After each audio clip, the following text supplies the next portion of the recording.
Salut, moi c'est Fotambu et dans cette vidéo, je vais partager avec toi mon expérience de la vingtaine. Je ne connais pas pour ceux qui sont dans la trentaine, mais j'ai une idée de la vingtaine. Et la vingtaine est un âge extrêmement compliqué. C'est un âge extrêmement difficile où beaucoup de jeunes font face à des problèmes qui peuvent parfois les amener en dépression.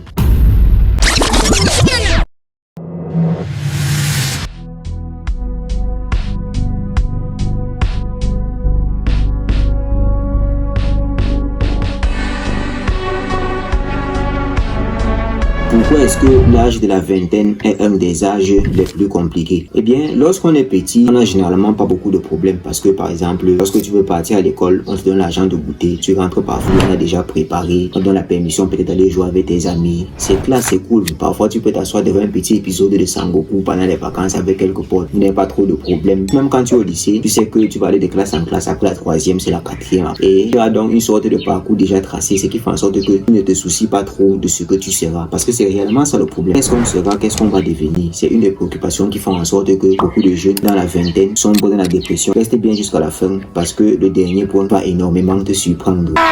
Les problèmes commencent véritablement après le bac. Après le bac, on se rend compte du fait que la filière qu'on va choisir à l'université, pour ceux qui vont y aller, va marquer un certain pas vers l'indépendance, vers l'autonomie. Donc on commence donc à prendre conscience que les choix qu'on fait dans nos vies ont un impact. Ce qu'on choisit de faire ou ce qu'on choisit de ne pas faire va forcément agir dans notre vie. Certains donc vont faire l'erreur de choisir des filières parce qu'ils poursuivent des amis. Certains vont choisir des filières peut-être en fonction de leur famille ou bien en fonction d'un certain réseau. Or, ce n'est pas toujours le cas. À ce moment donné, plus le temps va passer, plus certains vont avoir ce qu'on appelle la réussite précoce. C'est-à-dire, ils vont commencer à avoir des situations stables en étant très jeunes. Ce qui fait en sorte que la réussite des uns va souvent causer la dépression des autres. Je me souviens quand on lisait au lycée, on disait, c'est peu trop ce qui c'était Socrate ou c'était qui Jean-Jacques Rousseau qui disait l'homme est un animal social et un autre disait l'homme est un loup pour l'homme. Mais moi je préfère beaucoup plus la citation l'homme est un loup pour l'homme.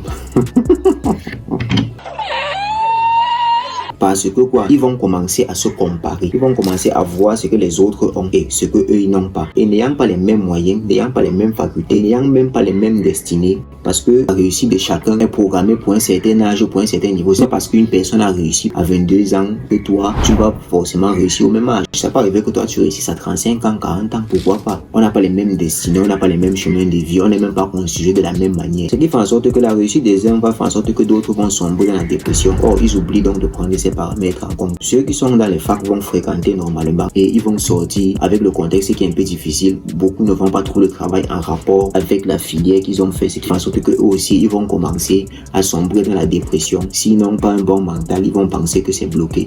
Or, c'est tellement faux parce que le bonheur, c'est vivre avec ce qu'on a, apprécié ce qu'on a. Parce que trop souvent, on cherche trop à vouloir avoir ce qu'on n'a pas parce qu'on regarde l'herbe qui est plus verte ailleurs. Tant ce qu'on a est déjà assez. Je te prends un exemple simple. Tu peux être une personne, par exemple, tes deux parents sont vivants. Tu vis dans une maison, tu manges à ta faim et tu voudrais avoir plus. Tu t'estimes donc malheureux rien que parce que tu vas regarder le fait de ne pas avoir ce petit plus-là. Pourtant, ce que tu as déjà est tellement énorme. Regardons cette petite vidéo pour te faire comprendre l'importance de ce que tu as qui est déjà précieux. La population terrestre équivaut à peu près 7,8 milliards d'êtres humains. Mais si on regarde cette quantité sous forme de pourcentage, tout va devenir un peu plus compréhensible différemment. 77% ont une maison, 23% n'en ont pas. 21% mangent trop, 63% peut manger à sa faim, 15% mangent pas assez. 48% des gens vivent avec moins de 2 $ par jour. 87% des gens ont accès à de l'eau potable, 13% n'ont pas accès à l'eau potable. 75% des gens ont des téléphones mobiles, 25% non. 30% ont accès à Internet, 70% n'ont pas accès à Internet. 7% ont reçu une éducation, donc école, etc. 93% n'ont pas reçu d'éducation à l'école, l'université, etc. 26% vivent moins de 14 ans. Un quart des humains sur cette planète meurent avant l'âge de 14 ans. C'est énorme. Donc, la morale, en gros, c'est que si tu as où habiter, si tu manges à ta faim, si tu bois de l'eau propre, si tu as un téléphone, que tu peux naviguer sur Internet, ou que tu as eu accès à telle ou telle université ou collège ou ce que tu veux, bah en fait, tu te trouves dans la catégorie des 7% de cette planète. Donc à partir de là, tu commences à voir la vie différemment, tu vois. Et en fait, tu te dis, bon, ma vie n'est pas si mal que ça. Ouais.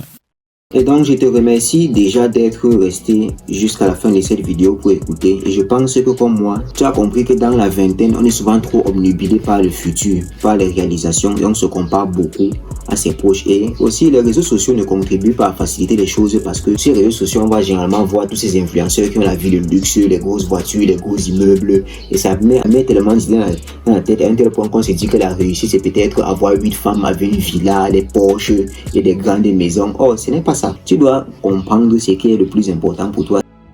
Ici, à fonder une famille, avoir un travail normal, subvenir aux besoins de sa famille normalement, avoir un compte épargne.